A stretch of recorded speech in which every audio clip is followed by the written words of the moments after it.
Price the lord. ನಾವು ಪ್ರತಿದಿನ ಒಂದು 4 ದಿವಸದಿಂದ ನಾವು ತನ್ನ ಅಜಾಗರೂಕತೆಯಿಂದ ಅಥವಾ ತನ್ನ ಗರ್ವದಿಂದ ದೇವರ ಆಶೀರ್ವಾದವನ್ನು ಕಳೆದುಕೊಂಡಂಥ ವ್ಯಕ್ತಿಗಳ ಬಗ್ಗೆ ನಾವು ಧ್ಯಾನಿಸ್ತಾ ಇದ್ದೀವಿ. Praise the Lord. ತನ್ನ ಅಜಾಗರೂಕತೆ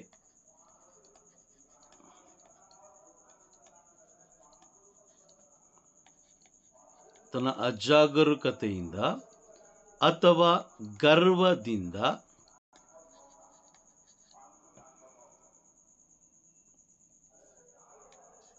ಅಥವಾ ಸೋಮಾರಿತನ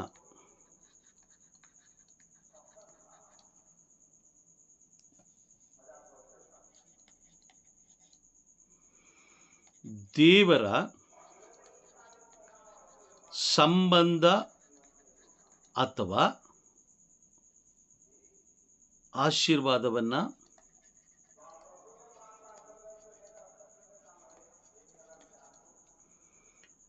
ಕಳೆದುಕೊಂಡವರು.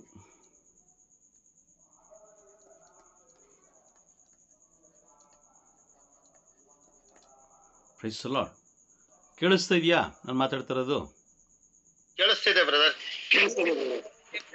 Okay, fine. ಭಾಗ 4 ಭಾಗ 4. Praise the Lord. ಭಾಗ 4. Praise the Lord. ಮೊದಲಿಗೆ ನಾವು ಆದಾಮನ ಬಗ್ಗೆ ನಾವು ಧ್ಯಾನಿಸಿದೋ. ಆದಾಮನ ಬಗ್ಗೆ. ಎರಡನೇದು ಮೋಶೆ ಬಗ್ಗೆ ನಾವು ಧ್ಯಾನಿಸಿದೋ. Price the lord.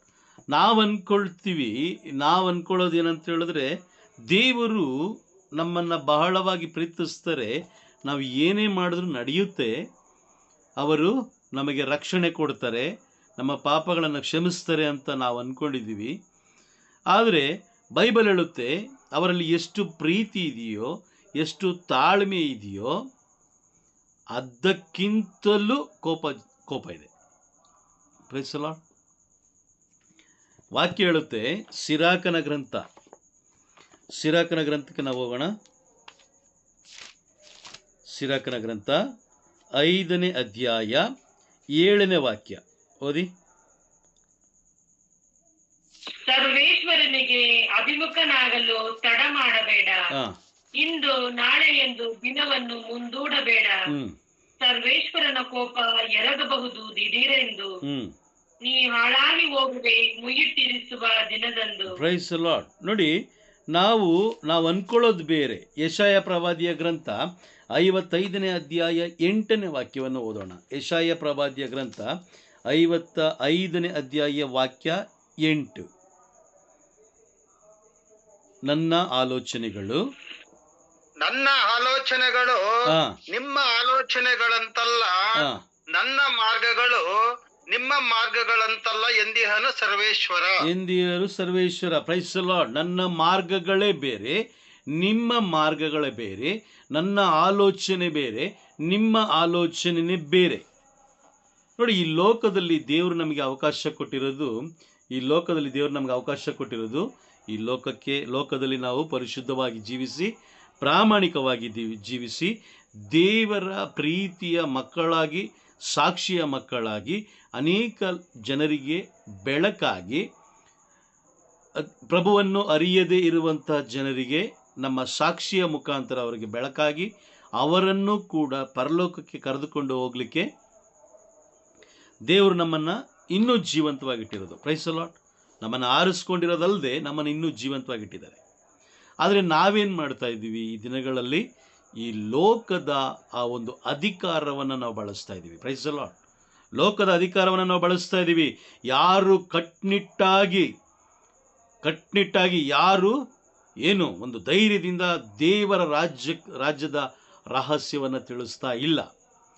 ಜನರು ಯಾವ ರೀತಿ ಅಡ್ಜಸ್ಟ್ ಮಾಡ್ಕೊಂಡು ಹೋಗ್ಬೇಕು, ಜನರನ್ನ ಯಾವ ರೀತಿ ಅಡ್ಜಸ್ಟ್ ಮಾಡ್ಕೊಂಡು ಹೋಗ್ಬೇಕು ಅನ್ನೋದು ಬೋಧಕರಿಗೆ, ಯಾಜಕರಿಗೆ, ಕನ್ಯಾಸ್ತ್ರೀಗಳಿಗೆ ಗೊತ್ತಾಗೋಗಿದೆ.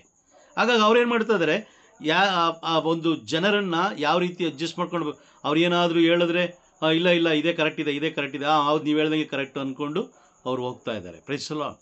ಆದರೆ ಕೆಲವು ಯಾಜಕರು ಮಾತ್ರ ಬಹಳ ಕಠಿಣವಾಗಿ ದೇವರ ರಾಜ್ಯದ ರಹಸ್ಯವನ್ನು ಅನೇಕ ಜನರಿಗೆ ಬೋಧಿಸ್ತಾರೆ. ನೀವು ಹೀಗೇ ಇರಬೇಕು, ಇದೇ ರೀತಿ ನೀವು ನಡ್ಕೊಳ್ಬೇಕು, ದೇವರಿಗೆ ನೀಡಬೇಕಾದ ಕಾಣಿಕೆ ನೀವು ದೇವರಿಗೆ ಕೊಡಬೇಕು, ದೇವಾಲಯಕ್ಕೆ ಕೊಡಬೇಕಾದ ಕಾಣಿಕೆ ನೀವು ದೇವಾಲಯಕ್ಕೆ ಕೊಡಬೇಕು, ದೇವಾಲಯ ಅಭಿವೃದ್ಧಿ ಆಗಬೇಕು. ಈ ದಿನಕ್ಕಲ್ಲದೆ ಮುಂದಿನ ಪೀಳಿಗೆಗೂ ಎಲ್ಲ ಜನಾಂಗಗಳಿಗೂ ಇಲ್ಲೊಂದು ದೇವಾಲಯವನ್ನು ನಾವು ಅಭಿವೃದ್ಧಿಪಡಿಸಬೇಕು ಅಂತ ಹೇಳಿ ಅನೇಕ ಯಾಜಕರು, ಅನೇಕ ಬೋಧಕರು ಪ್ರಯತ್ನಿಸ್ತಾ ಇದ್ದಾರೆ.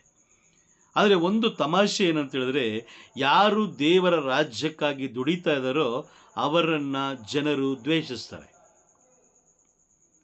ಯಾರು ದೇವರ ರಾಜ್ಯದ ರಹಸ್ಯವನ್ನು ತಿಳಿಸದೆ ಜನರಿಗೆ ಅಡ್ಜಸ್ಟ್ ಮಾಡ್ಕೊಂಡು ಹೋಗ್ತಾರಲ್ಲ, ಜನರು ಏನು ಹೇಳ್ತಾರೋ ಅದೇ ಥರ ತಲೆ ಬಾಗಿಸ್ಕೊಂಡು ಹೋಗ್ತಾರಲ್ಲ, ಅಂಥವ್ರನ್ನ ಪ್ರೀತಿಸ್ತಾರೆ. Price the lord.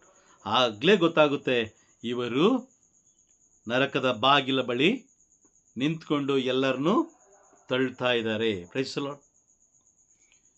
ಪ್ರಬೋಧನೆಗಳನ್ನು ನೋಡಿ, ನಾವು ನೋಡೋ ಪ್ರಬೋಧನೆಗಳು ನೋಡಿ, ಎಲ್ಲ ಲೋಕದ ಪ್ರಬೋಧನೆಗಳೇ ಇರ್ತವೆ. ಯಾರು ತುಂಬ ಆಳವಾಗಿ ಹೋಗಿ ದೇವರ ಆ ಒಂದು ಗೂಢಾರ್ಥವನ್ನು ಬಿಡಿಸ್ಲಿಕ್ಕೆ ಯಾರಿಂದಲೂ ಸಾಧ್ಯವಿಲ್ಲ, ಕೆಲವು ಯಾಜಕರು ಅಥವಾ ಕೆಲವು ಬೋಧಕರನ್ನು ಬಿಟ್ಟರೆ.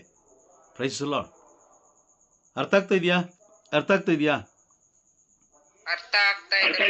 ಆ ರೀತಿ ಅಡ್ಜಸ್ಟ್ ಮಾಡ್ಕೊಂಡು ಹೋಗೋದು ಕೂಡ ದೇವರ ಆಶೀರ್ವಾದದಿಂದ ಬೇರ್ಪಡಬೇಕಾಗುತ್ತೆ.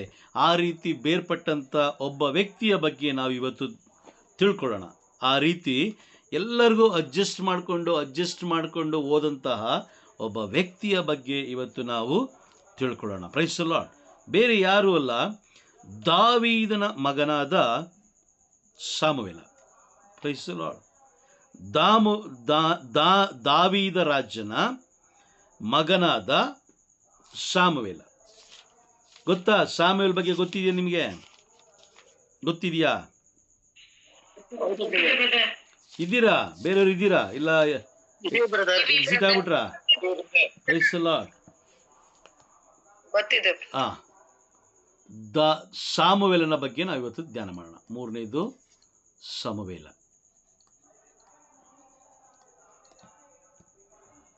ಸಮುವೇಲ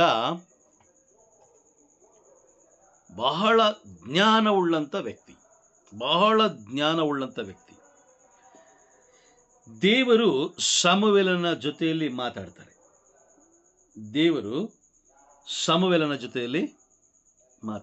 ಪ್ರೈಸ್ ದಿ ಲಾರ್ಡ್. ವಾಕ್ಯ ಓದಿಬೇಕಾದ್ರೆ 2 ಪೂರ್ವಕಾಲದ ಇತಿಹಾಸ 1ನೇ ಅಧ್ಯಾಯ 7ನೇ ವಾಕ್ಯದಿಂದ 12ನೇ ವಾಕ್ಯ ತನಕ ಓದೋಣ. 2 ಪೂರ್ವಕಾಲದ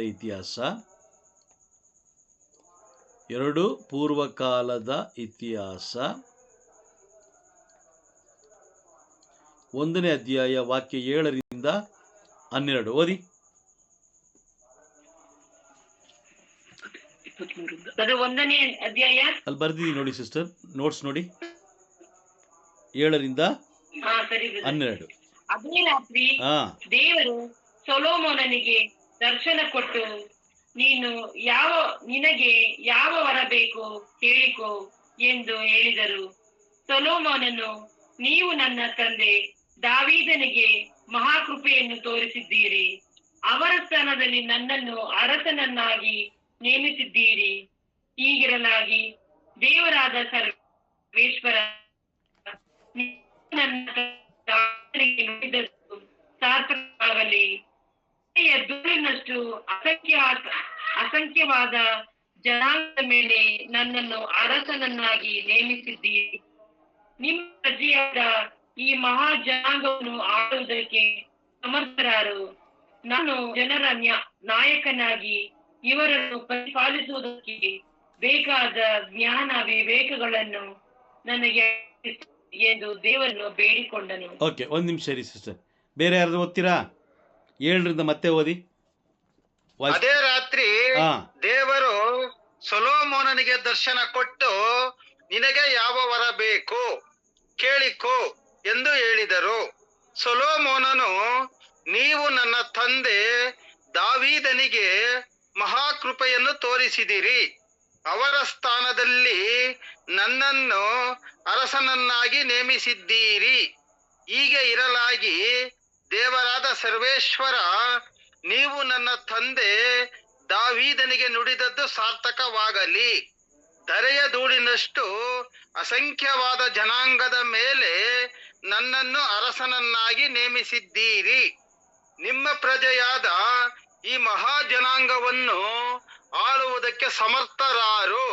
ನಾನು ಈ ಜನರ ನಾಯಕನಾಗಿ ಇವರನ್ನು ಪರಿಪಾಲಿಸುವುದಕ್ಕೆ ಬೇಕಾದ ಜ್ಞಾನ ವಿವೇಕಗಳನ್ನು ನನಗೆ ಅನುಗ್ರಹಿಸಿರಿ ಎಂದು ದೇವರನ್ನು ಬೇಡಿಕೊಂಡನು.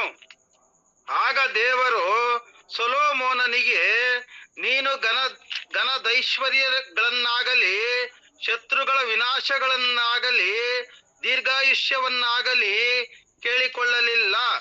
ಬದಲಿಗೆ ನಾನು ಯಾರ ಮೇಲೆ ನಿನ್ನನ್ನು ಅರಸನನ್ನಾಗಿ ಮಾಡಿದೆನೋ ಆ ನನ್ನ ಪ್ರಜೆಗಳನ್ನು ಪಾಲಿಸುವುದಕ್ಕೆ ಬೇಕಾದ ಜ್ಞಾನ ವಿವೇಕಗಳ ಮೇಲೆ ಮನಸ್ಸಿಟ್ಟು ಅವುಗಳನ್ನು ನಿನಗಾಗಿ ಬೇಡಿಕೊಂಡೆ. ಆದುದರಿಂದ ಅವು ನಿನಗೆ ದೊರಕುವವು.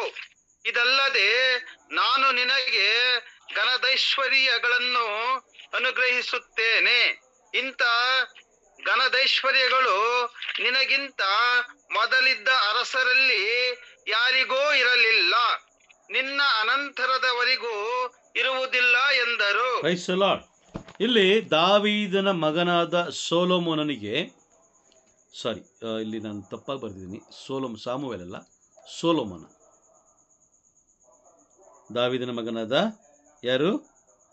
ಸೊಲೊಮೋನ.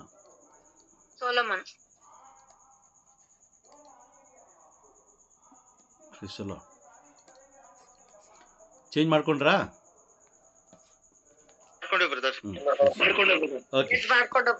ಸೊಲೊಮೋನನ ಬಗ್ಗೆ ನಾವು ಇವಾಗ ತಿಳ್ಕೊಂಡು, ದೇವರು ದಾವೀದ ಆದ್ಮೇಲೆ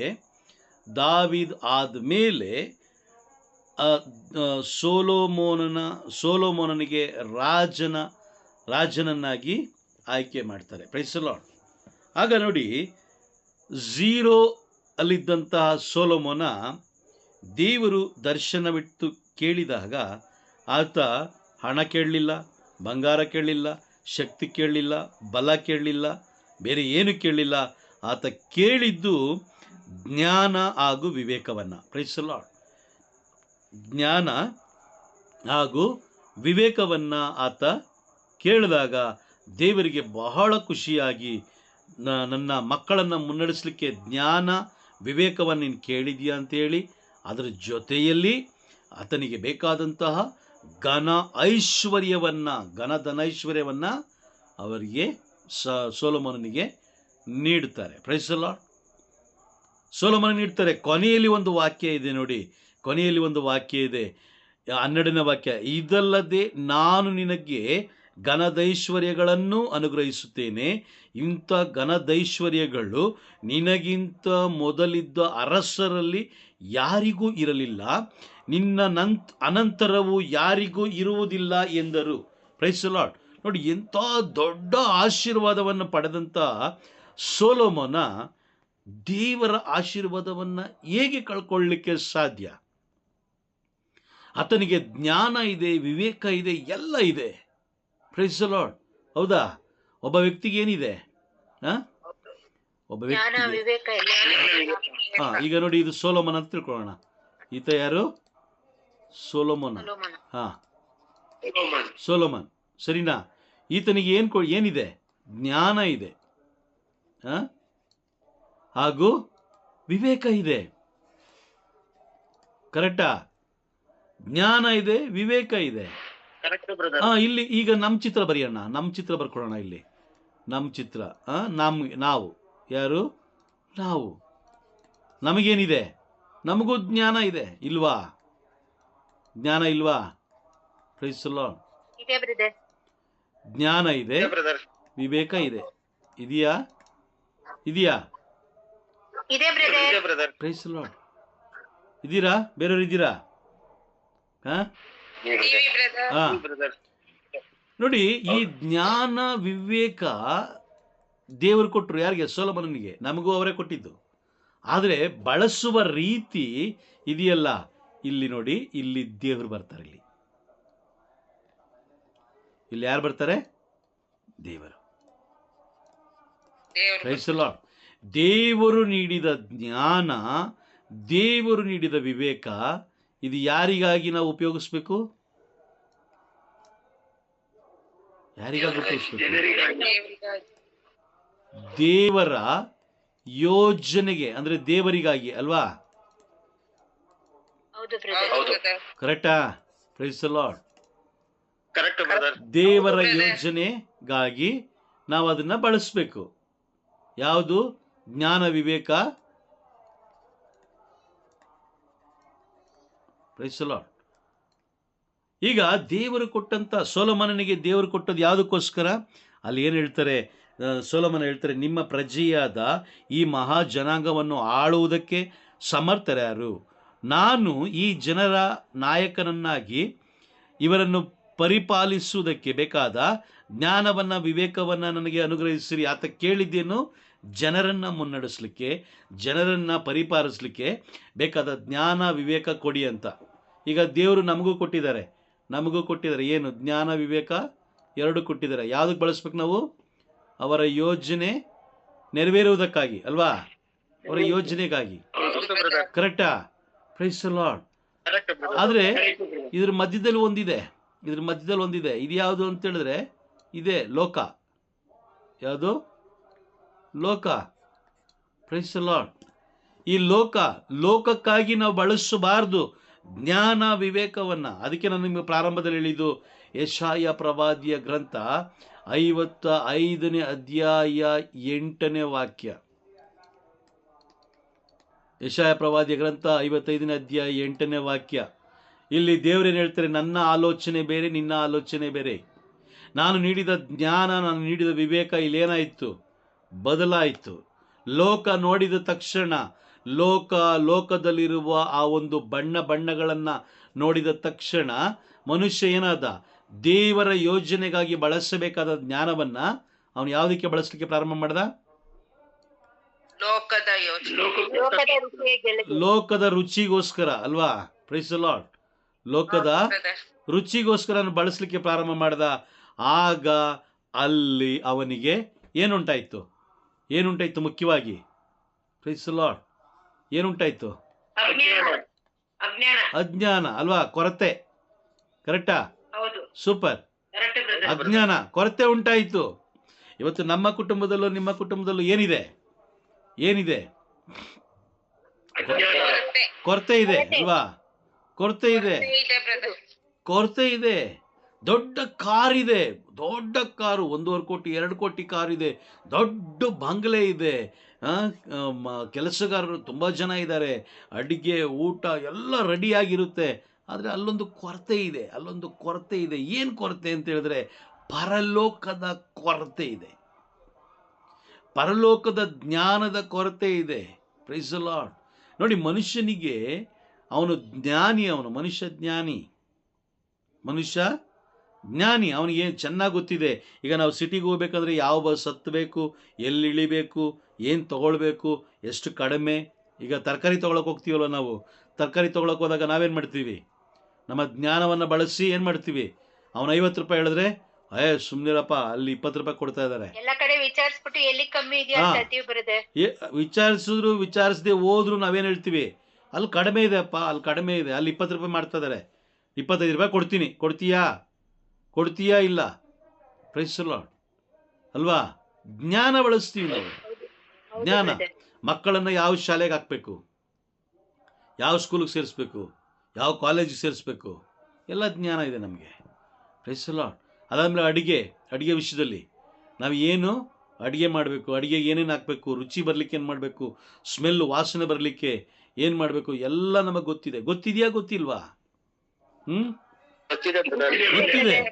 ನಾವು ಖರೀದಿ ಮಾಡಿ ಕಷ್ಟಪಟ್ಟು ಶೇಖರಣೆ ಮಾಡಿಟ್ಟು ಒಂದು ಆಭರಣ ತಗೊಳ್ತೀವಿ, ಒಂದು ಚಿನ್ನ ತಗೊಳ್ತೀವಿ, ಅದನ್ನು ಎಲ್ಲಿ ಮುಚ್ಚಿಡಬೇಕು ಅನ್ನೋದು ನಮಗೆ ಗೊತ್ತಿಲ್ಲ? ಗೊತ್ತಿದೆ. ಮತ್ತೆ ಜನರ ಮಧ್ಯದಲ್ಲಿ ನಾವು ಯಾವ ರೀತಿ ಮಾತಾಡಬೇಕು, ಹಿಂದೆ ಒಂದು ಮಾತು ಮುಂದೆ ಒಂದು ಮಾತು ಅಲ್ವಾ? ಅವ್ರ ಮುಂದೆ ಹೊಗಳೋದು, ಹಿಂದೆ ಹೋದ್ಮೇಲೆ ತೆಗಳೋದು. ಇದು ಯಾರ ಜ್ಞಾನ? ಲೋಕದ ಜ್ಞಾನ ಇವೆಲ್ಲ. Praise the Lord. ಹೌದಾ? ಇವೆಲ್ಲ ಯಾವುದು? ಇವೆಲ್ಲ ಲೋಕದ ಜ್ಞಾನ. ಲೋಕದ ಜ್ಞಾನ ಯಾರಲ್ಲಿದೆಯೋ ಅವರಲ್ಲಿ ಕೊರತೆ ಜಾಸ್ತಿ ಇದೆ. ರೋಮನರಿಗೆ ಬರೆದ ಪತ್ರ 8ನೇ ಅಧ್ಯಾಯದಲ್ಲಿ ನಾವು ಓದ್ತೀವಿ. ರೋಮನರಿಗೆ ಬರೆದ ಪತ್ರ 8ನೇ ಅಧ್ಯಾಯ 7, 8 ಎರಡು ವಾಕ್ಯಗಳನ್ನು ಓದೋಣ. 7, 8. ಶರೀರ ಸ್ವಭಾವದಲ್ಲಿ ಮಗ್ನರಾಗಿರುವ ಮನಸ್ಸು ದೇವರಿಗೆ ಶತ್ರು. ಅಂತ ಮನಸ್ಸು ದೇವರ ನಿಯಮಕ್ಕೆ ಮಣಿಯುವುದಿಲ್ಲ, ಮಣಿಯಲು ಸಾಧ್ಯವೂ ಇಲ್ಲ. ಶರೀರ ಸ್ವಭಾವಕ್ಕೆ ಅನುಸಾರವಾಗಿ ನಡೆಯುವ ದೇವರನ್ನು ಮೆಚ್ಚಿಸಲು ಸಾಧ್ಯವೇ ಇಲ್ಲ. ಸಾಧ್ಯವೇ ಇಲ್ಲ ಅಂತ ಹೇಳ್ತಾ ಇದ್ದಾರೆ ಇಲ್ಲಿ. Praise the Lord. ಸಾಧ್ಯವೇ ಇಲ್ಲ. ಹಾಗೂ ಇನ್ನೊಂದು ವಾಕ್ಯ ಓದಿ, 5ನೇ ವಾಕ್ಯ ಓದಿ. 5ನೇ ವಾಕ್ಯ. ಶರೀರ ಸ್ವಭಾವಕ್ಕೆ ಅನುಸಾರವಾಗಿ ನಡೆಯುವವರು ಶರೀರಕ್ಕೆ ಸಂಬಂಧಪಟ್ಟ ವಿಷಯಗಳಲ್ಲಿ ಮಗ್ನರಾಗಿರುತ್ತಾರೆ. ಪವಿತ್ರಾತ್ಮ ಅವರಿಗೆ ಅನುಸಾರವಾಗಿ ನಡೆಯುವವರಾದರೂ ಆತ್ಮಕ್ಕೆ ಸಂಬಂಧಪಟ್ಟ ವಿಷಯಗಳಲ್ಲಿ ಮಗ್ನರಾಗಿರುತ್ತಾರೆ. Price the Lord. ಈಗ ಸೊಲೊಮೋನ ದೇವರಲ್ಲಿ ಕೇಳಬೇಕಾದ್ರೆ ಏನ್ ಕೇಳಿದ್ರು? ನಿಮ್ಮ ಜನರನ್ನ, ಈ ಜನರನ್ನ ಮುನ್ನಡೆಸುವುದಕ್ಕಾಗಿ ಏನ್ ಬೇಕು? ಜ್ಞಾನ ವಿವೇಕ ಕೊಡಿ ಅಂತ ಕೇಳಿದ್ರು. ಹೌದಾ? Praise the Lord. ಕರೆಕ್ಟಾ? ಆದ್ರೆ ಈ ಒಂದು ಇವತ್ತು ನಾವು ತಿಳ್ಕೊಳ್ತಾರ ಪ್ರಕಾರ ತನ್ನ ಅಜಾಗರೂಕತೆಯಿಂದ ದೇವರ ಆಶೀರ್ವಾದ ಹೆಂಗ ಕಳ್ಕೊಂಡ್ರು ಮನುಷ್ಯ? ಹೇಗೆ ಕಳ್ಕೊಂಡ್ರು? ದೇವರೇ ಕೊಟ್ಟರು ಅವ್ರಿಗೆ ಆಶೀರ್ವಾದ. ಇದಕ್ಕೆ ಮುಂದೆ ಇದ್ದಂಥ ರಾಜರಲ್ಲಿ ಆ ಸಿರಿ ಸಂಪತ್ತು ಇರಲಿಲ್ಲ. ಇನ್ನು ಮುಂದೆ ಬರುವಂಥವರಲ್ಲೂ ಆ ಸಿರಿ ಸಂಪತ್ತು ಇರೋದಿಲ್ಲ. ಅಷ್ಟು ದೊಡ್ಡ ಶ್ರೀಮಂತ ನೀನು, ನನ್ನ ಪ್ರೀತಿಗೆ ಪಾತ್ರ ನೀನು, ಎಲ್ಲ ತಗೋ ಅಂತೇಳಿ ದೇವರು ಅವನ ಆ ಒಂದು ಮಾತನ್ನು ಕೇಳಿ ಮೆಚ್ಚಿ ಏನು ಮಾಡಿದ್ರು? ಎಲ್ಲ ಘನದೈಶ್ವರ್ಯವನ್ನು ಎಲ್ಲವನ್ನು ಕೊಟ್ಟು ಬಿಟ್ರು. Praise the Lord. ಆದರೆ ಈ ಮನುಷ್ಯ ದೇವರ ದೃಷ್ಟಿಯಲ್ಲಿ ಬರಬರುತ್ತಾ ಈ ಮನುಷ್ಯ ದೇವರು ನೀಡಿದ ಜ್ಞಾನವನ್ನ ಲೋಕಕ್ಕೆ ಬಳಸ್ತಾರೆ. Praise the Lord. ಲೋಕಕ್ಕೆ ಬಳಸ್ತಾರೆ. ನೋಡಿ, ಬಳಸ್ತಾ ಏನಾಗುತ್ತೆ? ಬಳಸ್ತಾ ಏನಾಗುತ್ತೆ? ಕೊರತೆ ಪ್ರಾರಂಭವಾಯಿತು. ಕೊರತೆ. ಹೌದಾ? Praise the Lord. ಕೊರತೆ ಪ್ರಾರಂಭವಾಯಿತು. ಕೊರತೆ ಉಂಟಾಯಿತು ಅಲ್ಲಿ. ಕೊರತೆ ಉಂಟಾಯಿತು. Price the lord. ಓಕೆ, ಒಂದು ವಾಕ್ಯವನ್ನು ನಾವು ಓದೋಣ. 1 ಅರಸರುಗಳ ಗ್ರಂಥ. 1 ಅರಸರುಗಳ ಗ್ರಂಥ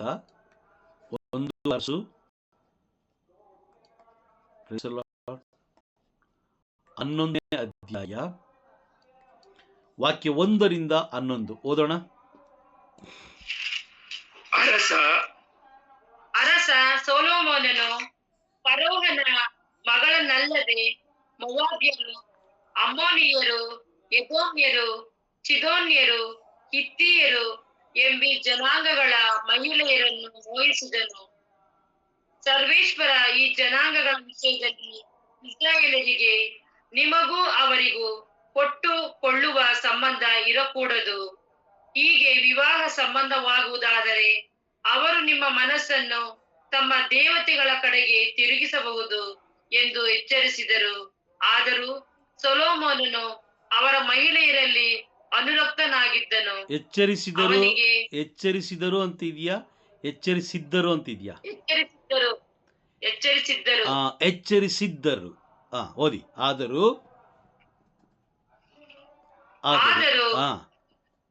ಸೊಲೊಮೋನನು ಅವರ ಮಹಿಳೆಯರಲ್ಲಿ ಅನುರಕ್ತನಾಗಿದ್ದನು. ಅವನಿಗೆ ರಾಜವಂಶದವರಾದ 700 ಮಂದಿ ಪತ್ನಿಯರಲ್ಲದೆ 300 ಮಂದಿ ಉಪಪತ್ನಿಯರಿದ್ದರು. ಈ ಮಹಿಳೆಯರು ಅವನ ಮನಸ್ಸನ್ನು ಕೆಡಿಸಿಟ್ಟರು. ಅವನು ವೃದ್ಧನಾದಾಗ ಇವರು ಅವನ ಹೃದಯವನ್ನು ಅನ್ಯ ದೇವತೆಗಳ ಕಡೆಗೆ ತಿರುಗಿಸಿದರು. ಈ ಕಾರಣ ಅವನು ತನ್ನ ದೇವರಾದ ಸರ್ವೇಶ್ವರನಲ್ಲಿ ಇಟ್ಟಿದ್ದ ಭಕ್ತಿಯನ್ನು ಕಳೆದುಕೊಂಡನು. ತನ್ನ ತಂದೆಯಾದ ದಾವೀದನಂತೆ ನಡೆಯಲಿಲ್ಲ. ಸಿದೋನ್ಯರ ಅಷ್ಟೋರೆತ್ ದೇವತೆಯನ್ನು, ಅಮೋನಿಯರ ಮಿಲ್ಕೋಮ್ ಎಂಬ ಅಸಹ್ಯ ವಿಗ್ರಹಗಳನ್ನು ಆರಾಧಿಸತೊಡಗಿದನು. ಸರ್ವೇಶ್ವರನ ದೃಷ್ಟಿಯಲ್ಲಿ ದ್ರೋಹಿಯಾದನು. ಅವನ ತಂದೆ ದಾವೀದನು ಪೂರ್ಣ ಮನಸ್ಸಿನಿಂದ ಸರ್ವೇಶ್ವರನನ್ನು ಸೇವೆ ಮಾಡಿದಂತೆ ಅವನು ಸೇವೆ ಮಾಡಲಿಲ್ಲ. ಅವನು ಜೆರುಸಲೇಮಿನ ಮೂಡಲಲ್ಲಿರುವ ಗುಡ್ಡದಲ್ಲಿ ಮೊವಾಬ್ಯರ ಕೆಮೋಷ್ ಎಂಬ ಅಸಹ್ಯ ವಿಗ್ರಹಕ್ಕೂ ಪೂಜಾ ಸ್ಥಳಗಳನ್ನು ಏರ್ಪಡಿಸಿದನು. ಈ ಪ್ರಕಾರ ಅನ್ಯ ಜನಾಂಗಗಳಿಂದ ಬಂದ ತನ್ನ ಹೆಂಡತಿಯರು ತಮ್ಮ ದೇವತೆಗಳಿಗೆ ಧೂಪಾರತಿ ಎತ್ತುವುದಕ್ಕೂ ಬಲಿ ಅರ್ಪಿಸುವುದಕ್ಕೂ ಅನುಕೂಲ ಮಾಡಿಕೊಟ್ಟನು. ಸೊಲೊಮೋನನು ಇಸ್ರಾಯೇಲ್ ದೇವರಾದ ಸರ್ವೇಶ್ವರ 2 ಸಾರಿ ಕಾಣಿಸಿಕೊಂಡು ಅನ್ಯ ದೇವತೆಗಳನ್ನು ಪೂಜಿಸಲೇಬಾರದೆಂದು ಆಜ್ಞಾಪಿಸಿದ್ದರು. ಅವನು ಅವರ ಆಜ್ಞೆಗಳನ್ನು ಮೀರಿದನು. ಆದ್ದರಿಂದ ಸರ್ವೇಶ್ವರ ಅವನ ಮೇಲೆ ಕೋಪಗೊಂಡು, ನೀನು ಹೀಗೆ ಮಾಡಿ ನನ್ನ ನಿಬಂಧನೆಗಳನ್ನು ಮೀರಿದ್ದರಿಂದ ನಿನ್ನ ರಾಜ್ಯವನ್ನು ಕಿತ್ತುಕೊಂಡು ನಿನ್ನ ದಾಸನಿಗೆ ಕೊಡುವೆನು. Praise the Lord. ಈಗ ಓದಬೇಕಾದ್ರೆ ನಿಮ್ಗೆ ಅರ್ಥ ಆಗೋಗಿರುತ್ತೆ ಅಲ್ವಾ? ಹೌದಾ? ಕರೆಕ್ಟಾಗಿ ಕೇಳಿಸ್ಕೊಂಡ್ರೆ ಅವ್ರು ಓದುತ್ತಾ ಇರಬೇಕಾದ್ರೇನೆ ಪವಿತ್ರಾತ್ಮರು ನಮಗೆ ಎಲ್ಲ ಸತ್ಯವನ್ನ ಇಂಚಿಂಚಾಗಿ ಎಳೆಯಾಗಿ ಬಿಡಿಸಿ ನಮಗೆ ತಿಳಿಸ್ಕೊಡ್ತಾರೆ. ದಾವೀದನ ಮಗ ಸೊಲೊಮೋನ 2 ಪೂರ್ವಕಾಲದ ಇತಿಹಾಸ 1ನೇ ಅಧ್ಯಾಯ 7ರಿಂದ 12ರವರೆಗಿರುವ ವಾಕ್ಯಗಳಲ್ಲಿ ಅಲ್ಲಿ ದೇವರ ಹತ್ರ ಏನು ಕೇಳ್ತಾನೆ ಮನುಷ್ಯ? ಈ ಜನರನ್ನ ಮುನ್ನಡೆಸುವುದಕ್ಕಾಗಿ, ಯಾರು? ದೇವರ ಜನರನ್ನ ಮುನ್ನಡೆಸುವುದಕ್ಕಾಗಿ ಜ್ಞಾನ ಕೊಡಿ, ವಿವೇಕ ಕೊಡಿ ಅಂತ ಕೇಳಿದ ಮನುಷ್ಯ ಅದನ್ನ ಪಡೆದುಕೊಂಡ ಮೇಲೆ ಇಲ್ಲೇನ್ ಮಾಡ್ದ? 700 ಪತ್ನಿಯರು, 300 ಉಪಪತ್ನಿಯರು. ಇದೇನಾಯ್ತು? ಅಡ್ಜಸ್ಟ್ ಮಾಡ್ಕೊಂಡೋದಂಗ ಆಗೋಯ್ತು. ಯಾರು ಈಗ 700 ಹೆಂಡ್ತಿದಿರು ಹಾಗೂ 300 ಉಪಪತ್ನಿಯರು, ಇವರು ಏನು ಹೇಳ್ತಾರೋ ಅವರನ್ನ ಸಂತೋಷಪಡಿಸುವುದಕ್ಕಾಗಿ, ಅವರನ್ನ ಮೆಚ್ಚಿಸುವುದಕ್ಕಾಗಿ ಅವನು ಅವರ ದೇವತೆಗಳನ್ನ ಆರಾಧಿಸ್ಲಿಕ್ಕೆ ಪ್ರಾರಂಭ ಮಾಡ್ದ. Praise the Lord. ಅರ್ಥ ಆಗ್ತಾ ಇದೆಯಾ?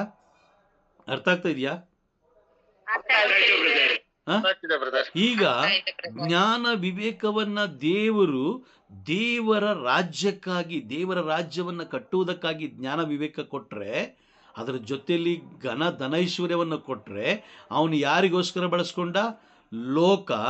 ಲೋಕದಲ್ಲಿರುವ ವ್ಯಕ್ತಿಗಳು, ಲೋಕದ ಸುಖಕ್ಕಾಗಿ ಅವನು ಬಳಸ್ಕೊಂಡ. Price the Lord. ಇವತ್ತು ದೇವರು ನಮಗೆ ಅಧಿಕಾರ ಕೊಟ್ಟಿರೋದು, ದೇವರು ನಮ್ಮನ್ನ ಜೀವಂತವಾಗಿಟ್ಟಿರೋದು ಪರಲೋಕವನ್ನು ನೋಡಿ ನಾವು ಜೀವಿಸಬೇಕೇ ಹೊರತು ಲೋಕದಲ್ಲಿರುವ ವಸ್ತುಗಳು, ಲೋಕದಲ್ಲಿರುವ ವ್ಯಕ್ತಿಗಳನ್ನು ಮೆಚ್ಚಿಸುವುದಕ್ಕಾಗಿ ಅಲ್ಲ. ಕೊಲಸ್ಯರಿಗೆ ಬರೆದ ಪತ್ರ 3ನೇ ಅಧ್ಯಾಯದಲ್ಲಿ ನಾವು ಓದ್ತೀವಿ. ಕೊಲಸ್ಸಿ 3:23 ಓದಿ. ಕೊಲಸ್ಸಿ 3:23 ಸಂತ ಪೌಲ್ ಬರೀತಾರಲ್ಲಿ. Praise the Lord. ನೀವು ಏನನ್ನು ಮಾಡಿದರೂ ಪೂರ್ಣ ಮನಸ್ಸಿನಿಂದ ಮಾಡಿ, ಮನುಷ್ಯರನ್ನು ಮೆಚ್ಚಿಸುವುದಕ್ಕಾಗಿ ಅಲ್ಲ, ಪ್ರಭುವನ್ನು ಮೆಚ್ಚಿಸುವುದಕ್ಕಾಗಿ ಮಾಡಿ. ಇಲ್ಲಿ ಹೇಳ್ತಾ ಇದ್ದಾರೆ, ನೀನು ಪ್ರಭುವನ್ನು ಮೆಚ್ಚಿಸುವುದಕ್ಕಾಗಿ ಮಾಡು. ದೇವರು ಕೊಟ್ಟ ಅಧಿಕಾರವನ್ನ ನೀನೇನ್ ಮಾಡ್ಕೊಳ್ಬೇಡ, ದುರುಪಯೋಗ ಮಾಡ್ಕೊಳ್ಬೇಡ. ಲೋಕಕ್ಕೆ, ಲೋಕದ ವಸ್ತುಗಳಿಗೆ, ಲೋಕದ ವ್ಯಕ್ತಿಗಳಿಗೆ, ಲೋಕದ ವಿಷಯಗಳಿಗಾಗಿ ನೀನೇನ್ ಮಾಡಬೇಡ, ಅದನ್ನ ನೀನು ಬಳಸಬೇಡ. Price the Lord. ಅರ್ಥ ಆಗ್ತಾ ಇದೆಯಾ?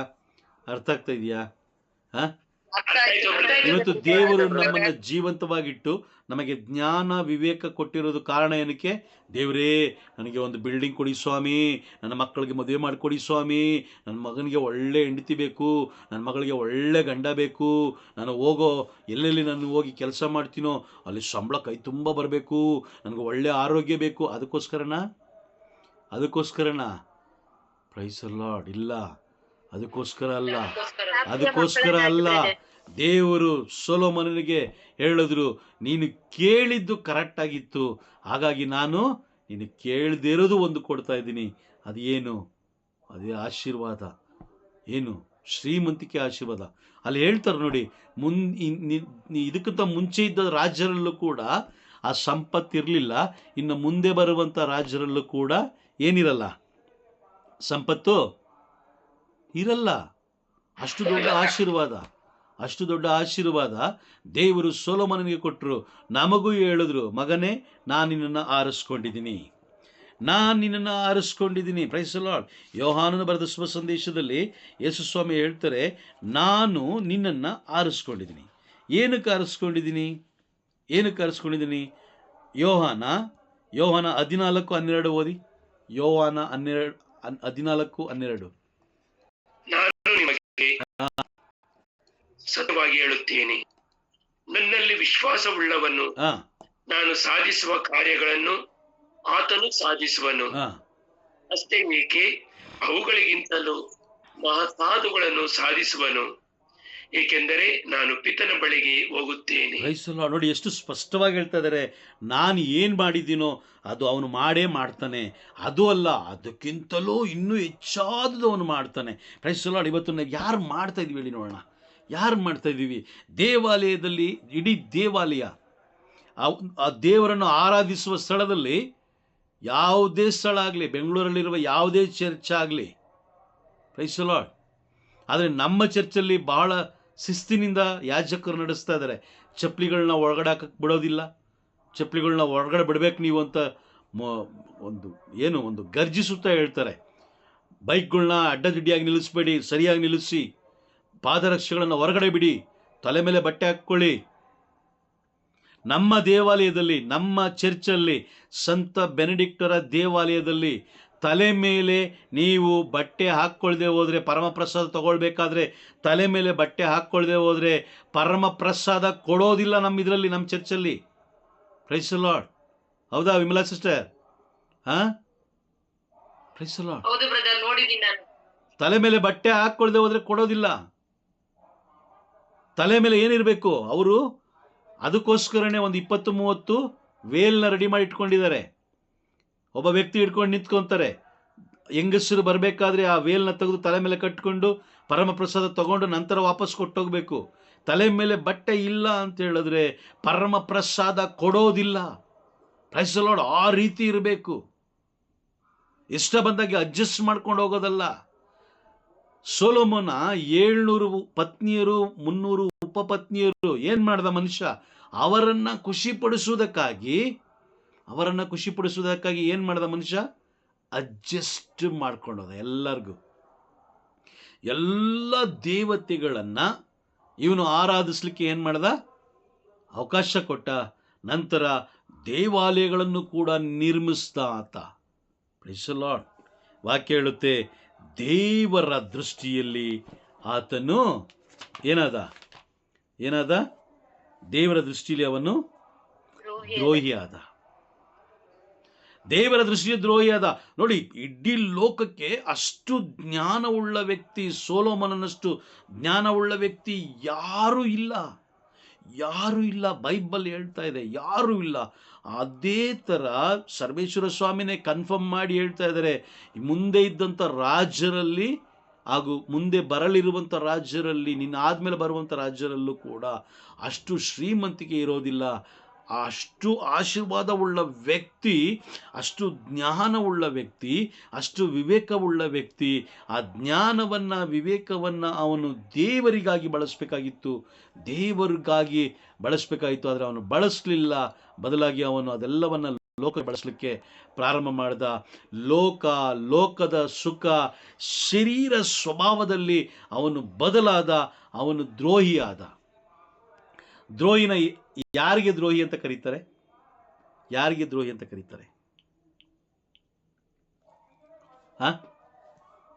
ದ್ರೋಹಿ ಎಂಬ ಪದವನ್ನು ಯಾರು ಕರೀತಾರೆ? Praise the Lord. ಇದೀರಾ? ನಂಬಿಕೆ ದ್ರೋಹ ಮಾಡಿದ್ರೆ ಹೌದಲ್ವಾ? ನಂಬಿಕೆ ದ್ರೋಹ ಮಾಡಿದವರಿಗೆ ದ್ರೋಹಿ ಅಂತ ಕರೀತಾರೆ. ಕರೆಕ್ಟಾ? ನಂಬಿ ಮೋಸ ಮಾಡ್ತಾರೆ. ಕರೆಕ್ಟಾ? ಈಗ ಸೊಲೊಮೋನ ದೇವರನ್ನ ನಂಬಿಸ್ದ. ಕರೆಕ್ಟಾ? ನಂಬಿಸ್ದ. ಎರಡು ಪೂರ್ವಕಾಲದ ಇತಿಹಾಸ 1ನೇ ಅಧ್ಯಾಯ 7ರಿಂದ 12 ವಾಕ್ಯಗಳಲ್ಲಿ ದೇವರೊಂದಿಗೆ ಚರ್ಚೆ ಮಾಡಬೇಕಾದ್ರೆ ದೇವ್ರು ನಂಬಿದ್ರು, ಅಯ್ಯೋ ಇಷ್ಟು ಒಳ್ಳೆ ಮಗ ನನಗೆ ಸಿಕ್ಕದ್ನ. ದೇವ್ರು ನಂಬಿದ್ರು, ನಂಬಿಕೆ ಇಟ್ರು, ಆತನ ಮಾತಿನ ಮೇಲೆ ನಂಬಿಕೆ ಇಟ್ರು. ಇವತ್ತು ನಾವು ಪರಲೋಕವನ್ನು ಭೂಲೋಕವನ್ನು ಸೃಷ್ಟಿಸಿದ ಸರ್ವಶಕ್ತ ದೇವಪಿತನನ್ನು ವಿಶ್ವಾಸಿಸುತ್ತೇನೆ. ಗೊತ್ತಿಲ್ವಾ? ಯಾರಿಗೂ ಗೊತ್ತಿಲ್ವಾ? ಯಾಕೆ ಯಾಜಕರಿಗೆ ಗೊತ್ತಿಲ್ವಾ? ಬೋಧಕರು ಗೊತ್ತಿಲ್ವಾ? Praise the Lord. ಮತ್ತೆ ಏನಕ್ಕೆ ಇಷ್ಟೊಂದು ಸ್ವರೂಪಗಳು ಬಂತು? ಯಾಕೆ ಬಿಷಪ್ ಗೊತ್ತಿಲ್ವಾ? ಪೋಪ ಗೊತ್ತಿಲ್ವಾ? ಗೊತ್ತಿದೆ.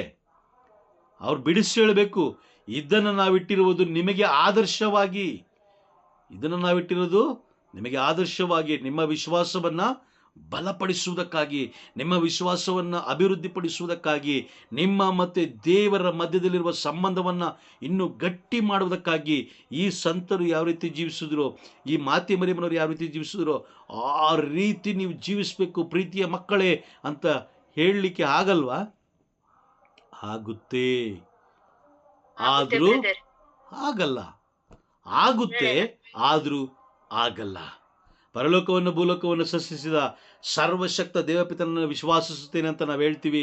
ಆದರೆ ಹೇಳಿ ಬಲಿಪೂಜೆ ಆಗಿದ ತಕ್ಷಣ ಒಂದು ಸ್ವರೂಪದ ಮುಂದೆ ಹೋಗಿ ನಾವು ನಿಂತಿರ್ತೀವಿ. ಹೌದಾ? ಇಲ್ಲ? Praise the Lord. ಇದಕ್ಕಿಂತ ಮುಂಚೆ ನಾವು ಮಾಡಿದೀವ? ಮಾಡಿಲ್ಲ? ಮಾಡಿದ್ದೀವಿ. ಹಾಗಾದ್ರೆ ಈಗ ನಾವು ಯಾರು? ನಾವು ಯಾರು? ದ್ರೋಹಿಗಳಲ್ವೇ? ಕರೆಕ್ಟಾ? ದ್ರೋಹಿ ಅಲ್ವಾ? ದ್ರೋಹಿಗಳು. Praise the Lord. ಇದನ್ನು ನಾವು ಪರೀಕ್ಷೆ ಮಾಡ್ಕೊಳ್ಬೇಕು. ನಾನು ಏನು ತಪ್ಪು ಮಾಡಿದ್ದೀನಿ ಇಲ್ಲಿ ತನಕ, ಆ ತಪ್ಪನ್ನು ನಾನು ಬಿಟ್ಟು ಬಿಡಬೇಕು. ಆ ತಪ್ಪನ್ನು ನಾನು ಬಿಟ್ಟು ಬಿಡಬೇಕು. ಯಾಕಂದರೆ ದೇವರು ಜ್ಞಾನ ಕೊಟ್ಟಿದ್ದಾರೆ. ದೇವರು ಕೊಟ್ಟಿರುವ ಜ್ಞಾನವನ್ನು ನಾವು ದೇವರಿಗಾಗಿಯೇ ಉಪಯೋಗಿಸ್ಬೇಕು, ದೇವರ ಕಾರ್ಯಕ್ಕಾಗಿಯೇ ನಾವು ಉಪಯೋಗಿಸ್ಬೇಕು, ದೇವರ ನಾಮವನ್ನು ಮಹಿಮೆಪಡಿಸುವುದಕ್ಕಾಗಿಯೇ ನಾವು ಉಪಯೋಗಿಸ್ಬೇಕು. ಅದು ಬಿಟ್ಟು ಲೋಕದ ಅಂದಚಂದ, ಲೋಕದಲ್ಲಿರುವ ವಸ್ತುಗಳು, ಲೋಕದಲ್ಲಿರುವ ವ್ಯಕ್ತಿಗಳು, ಇವರಿಗೋಸ್ಕರ ನಾವು ಅವರ ಜ್ಞಾನವನ್ನು ನಾವು ಬಳಸಬಾರ್ದು. Praise the Lord. ಅರ್ಥ ಆಗ್ತಾ ಇದೆಯಾ? ಅರ್ಥ ಆಗ್ತಾ ಇದೆಯಾ? ವಾಕ್ಯ ಸ್ಪಷ್ಟವಾಗಿ ಹೇಳ್ತಾ ಇದೆ. ಕೊಲಸ್ಸಿ 3:23 ಸಂತ ಪೌಲ ನುಡಿತಾರೆ, ಈ ಲೋಕದಲ್ಲಿರೋ ಯಾವ ಮನುಷ್ಯನನ್ನು ಮೆಚ್ಚಿಸುವುದಕ್ಕಾಗಿ ನೀನೇನು ಮಾಡಬೇಡ, ಜೀವಿಸಬೇಡ. ಈ ಲೋಕದಲ್ಲಿರೋ ಮನುಷ್ಯರನ್ನು ಮೆಚ್ಚಿಸುವುದಕ್ಕಾಗಿ ಯಾವುದೇ ಕಾರ್ಯವನ್ನು ನೀನು ಮಾಡಬೇಡ.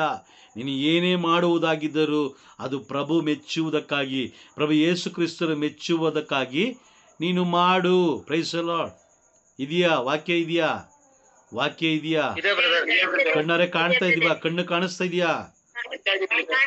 ಕಿವಿಗೆ ಕೇಳಿಸ್ತಾ ಇದೆಯಾ? ಆದ್ರೂ ಕೂಡ ನಾವೇನ್ ಮಾಡ್ತೀವಿ? ಏನ್ ಮಾಡ್ತೀವಿ? ವ್ಯಕ್ತಿಗಳನ್ನ ಹಿಂಬಾಲಿಸ್ತೀವಿ, ಬೋಧಕರನ್ನ ಹಿಂಬಾಲಿಸ್ತೀವಿ. Praise the Lord. ಅರ್ಥ ಆಗ್ತಾ ಇದೆಯಾ? ಅರ್ಥ ಆಗ್ತಾ ಇದೆಯಾ? ನಾವು ಹಿಂಬಾಲಿಸ್ಬೇಕಾಗಿರೋದು ದೇವರ ಜೀವವುಳ್ಳ ವಾಕ್ಯವನ್ನ. ನೋಡಿ, ಇವತ್ತು ಸೊಲೊಮೋನ ಅಷ್ಟು ದೊಡ್ಡ ಆಶೀರ್ವಾದವನ್ನು ಪಡೆದಂಥ ಸೊಲೊಮೋನ ತನ್ನ ದೇವರ ದೃಷ್ಟಿಯಲ್ಲಿ ಆತ ದ್ರೋಹಿ ಆದರು. Praise the Lord. ಇವತ್ತು ನಾವು ಬಲಿಪೀಠಕ್ಕೆ ಅವಮಾನ ಪಡಿಸ್ತೀವಿ, ದೇವಾಲಯಕ್ಕೆ ಅವಮಾನ ಪಡಿಸ್ತೀವಿ. ಏನೋ ದೇವಾಲಯವನ್ನು ಸಿಟಿ ಮಾರ್ಕೆಟ್ ಥರ ಪಾದರಕ್ಷೆಗಳನ್ನು ಹಾಕ್ಕೊಂಡು, ತಲೆ ಮೇಲೆ ಬಟ್ಟೆ ಹಾಕ್ಕೊಳ್ಳದೆ, ದೇವಾಲಯದ ತಮ್ಮನ್ನೇ ತಗ್ಗಿಸಿಕೊಳ್ಳದೆ, ಅಹಂಕಾರವಾಗಿ ಎದೆ ಉಬ್ಬಿಸ್ಕೊಂಡು ಗರ್ವದಿಂದ ಗೋಲಿಯಾತನಂತೆ ನಾವು ಅಲ್ಲಿ ವರ್ತಿಸ್ತೀವಿ ಅಲ್ವಾ? ಗೋಲಿಯಾತನಂತೆ ನಮ್ಮ ಆರ್ಭಟ ಎಲ್ಲಿ? ದೇವಾಲಯದಲ್ಲಿ. ಹೌದಾ? Praise the Lord. ಅಷ್ಟು ದೊಡ್ಡ ಶರೀರವುಳ್ಳ ಗೋಲಿಯಾತನನ್ನ ಒಂದು ಸಣ್ಣ ಕಲ್ಲಿನಿಂದ ದೇವರು ಮುಗಿಸಿದ್ರು. Price the lord.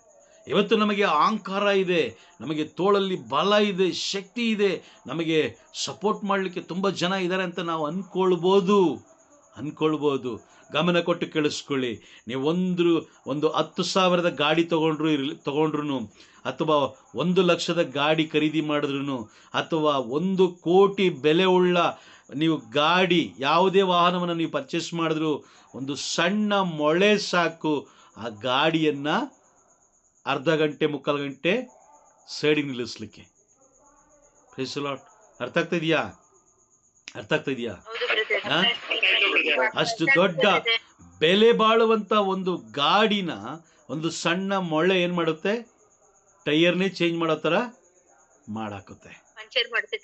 ಪಂಚರ್ ಮಾಡಿ ಗಾಡಿನ ಸೈಡಿಗೆ ನಿಲ್ಲಿಸುತ್ತೆ ಅರ್ಧ ಗಂಟೆ ಮುಕ್ಕಾಲು ಗಂಟೆ. Praise the Lord. ಅದೇ ನಾವು ಮಾಡ್ತಾರೋ ತಪ್ಪು. ಈಗ ನಮ್ಮ ಜೀವನದಲ್ಲಿ ಅವಮಾನ ಆಗ್ತಾ ಇದೆ, ನಮ್ಮ ಜೀವನದಲ್ಲಿ ಸೋಲು ಉಂಟಾಗ್ತಾ ಇದೆ, ನಮ್ಮ ಜೀವನದಲ್ಲಿ ದುಃಖ ಉಂಟಾಗ್ತಾ ಇದೆ. ದುಡಿತಾ ಇದ್ದೀವಿ, ಕಷ್ಟಪಟ್ಟು ದುಡಿತಾ ಇದ್ದೀವಿ, ಆದರೆ ಅಲ್ಲಿ ಕೊರತೆ ಇದೆ. Praise the Lord. ಯಾವ ಕೊರತೆ ಇದೆ? ದೇವರ ಜ್ಞಾನದ ಕೊರತೆ ಇದೆ. ಯಾವಾಗ ನಾವು ದೇವರನ್ನು ಬಿಟ್ಟು ಅಗಲ್ತೀವೋ, ದೇವರ ಆ ಆಶೀರ್ವಾದ ನಾವು ಕಳ್ಕೊಳ್ತೀವೋ, ಖಂಡಿತವಾಗ್ಲೂ ಈ ಲೋಕದಲ್ಲಿ ನಮಗೆ ನಷ್ಟದ ಮೇಲೆ ನಷ್ಟ, ಕೊನೆಗೆ ಆತ್ಮವನ್ನು ಕೂಡ ನಾವು ಕಳ್ಕೊಳ್ತೀವಿ. Price the Lord. ಅರ್ಥ ಆಗ್ತಾ ಇದೆಯಾ? ನಾವು ಯಾವಾಗ ಸೊಲೊಮೋನನಂತೆ ವಿಗ್ರಹಾರಾಧನೆ ಮಾಡಲಿಕ್ಕೆ ಪ್ರಾರಂಭ ಮಾಡ್ತೀವೋ, ಜ್ಞಾನವನ್ನು ಕಳ್ಕೊಂಡು ಕೊನೆಗೆ ಶೂನ್ಯನಾಗಿ ಝೀರೋ ಆಗಿ ಆತ ಕೊನೆಗೆ ದೇವರ ದೃಷ್ಟಿಯಲ್ಲಿ ದ್ರೋಹಿ ಎಂಬ ಪದ ಬಂತು ಅಂದಮೇಲೆ ಆತ ಬದುಕಿದ್ದು ವೇಸ್ಟ್ ಅಲ್ವಾ? ಹೌದಾ? ಬದುಕಿದ್ದು ಸತ್ತಂಗೆ. ಏನು ಪ್ರಯೋಜನ ಇಲ್ಲ. ಏನಾದ್ರು ಪ್ರಯೋಜನ ಇದೆಯಾ?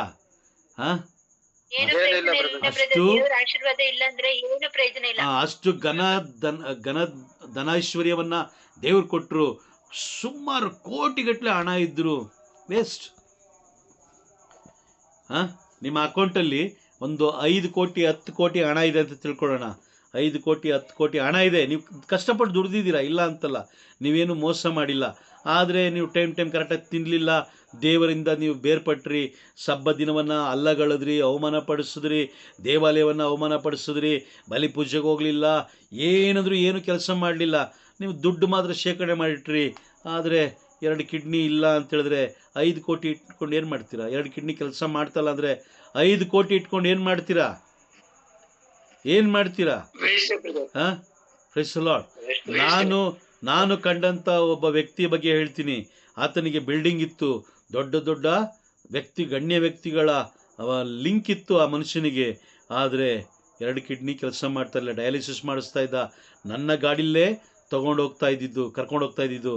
ಆದರೆ ಒಂದು ದಿನ ಸಡನ್ನಾಗಿ ಮರಣ ಆಯಿತು. ಆ ಮರಣ ಆದಮೇಲೂ ಆ ವ್ಯಕ್ತಿನ ಬಾಕ್ಸಲ್ಲಿ ತಗೊಂಡೋದು ಕಣ್ಣಾರೆ ನಾನೇ ಕಂಡೆ. ಆ ವ್ಯಕ್ತಿನ ತೊಗೊಂಡೋಗಿ ಮಣ್ಣಲ್ಲಿ ಹಾಕಿದು. ಏನು ಪ್ರಯೋಜನ ಏನು ಬಂತು ಅಂತ ಕೇಳ್ತಾ ಇದ್ದೀನಿ. ಅದಕ್ಕೋಸ್ಕರನೇ ಉಪದೇಶಕ ಬರೀತಾರೆ 12ನೇ ಅಧ್ಯಾಯದಲ್ಲಿ, ನಿನ್ನ ಯೌವನದಲ್ಲೇ ನೀನು ಸೃಷ್ಟಿಕರ್ತನ ಜೊತೆಯಲ್ಲಿರು. Praise the Lord. ಅರ್ಥ ಆಗ್ತಾ ಇದೆಯಾ?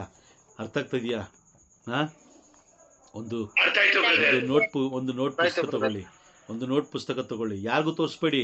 ಗಂಡ ಹೆಂಡತಿಗೆ ತೋರಿಸೋದು ಬೇಡ, ಹೆಂಡತಿ ಗಂಡನಿಗೆ ತೋರಿಸೋದು ಬೇಡ.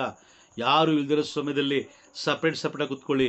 ನೀವು ಏನೇನು ತಪ್ಪು ಮಾಡಿದ್ದೀರಾ ಇಲ್ಲಿವರೆಗೂ, ಏನೇನು ತಪ್ಪು, ಪಾಪ ಅಲ್ಲ ಅಂದರೆ ತಪ್ಪು ಅಂದರೆ ಬದಲಾವಣೆ ಮಾಡಿಕೊಳ್ಳುವಂಥದ್ದು ತಪ್ಪು. ಏನು?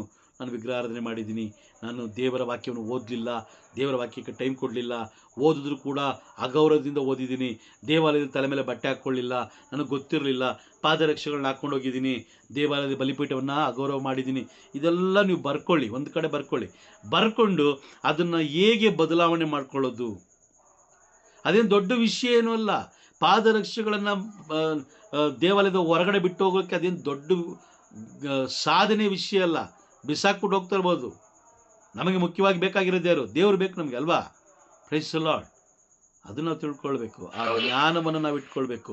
ದೇವರು ಕೊಟ್ಟ ಜ್ಞಾನ ಅವರನ್ನು ಆರಾಧಿಸುವ ಸ್ಥಳದಲ್ಲಿ ಅವರಿಗೆ ಮಾತ್ರ ನಾವು ಬಳಸಬೇಕು, ಲೋಕಕ್ಕಲ್ಲ. Price the Lord. ಅರ್ಥ ಆಗ್ತಾ ಇದೆಯಾ? ರೋಮನಿಗೆ ಬರೆದ ಪತ್ರದಲ್ಲಿ ನಾವು ಓದೋ ಏನು, ಶರೀರ ಸ್ವಭಾವಕ್ಕೆ ಅನುಸಾರವಾಗಿ ಬಾಳುವವನು ದೇವರನ್ನು ಮೆಚ್ಚಿಸಲಿಕ್ಕೆ ಸಾಧ್ಯವಿಲ್ಲ. ಅದೇ ರೀತಿನೇ ಸೊಲೊಮೋನ 700 ಪತ್ನಿಯರು 300 ಉಪಪತ್ನಿಯರು ಅಡ್ಜಸ್ಟ್ ಮಾಡಿಕೊಂಡ ಕಾರಣ ದೇವರನ್ನು ಮೆಚ್ಚಿಸಲಿಕ್ಕೆ ಸಾಧ್ಯ ಆಗಲಿಲ್ಲ. ಆಗಲಿಲ್ಲ. Praise the Lord. ಅರ್ಥ ಆಯ್ತಾ? ದೇವರ ಆಶೀರ್ವಾದವನ್ನ ಸೊಲೊಮೋನ ಕಳ್ಕೊಂಡ್ರು. Praise the Lord. ಇವತ್ತು ಕ್ಲಾಸ್ ಅರ್ಥ ಆಯ್ತಾ ನಿಮಗೆ? ಅರ್ಥ ಆಯ್ತಾ? Okay fine. ದೇವರ ನಾಮಕ್ಕೆ ಉಂಟಾಗಲಿ. ಕ್ಲಾಸ್ನ ಮುಗಿಸೋಣ. Praise the lord.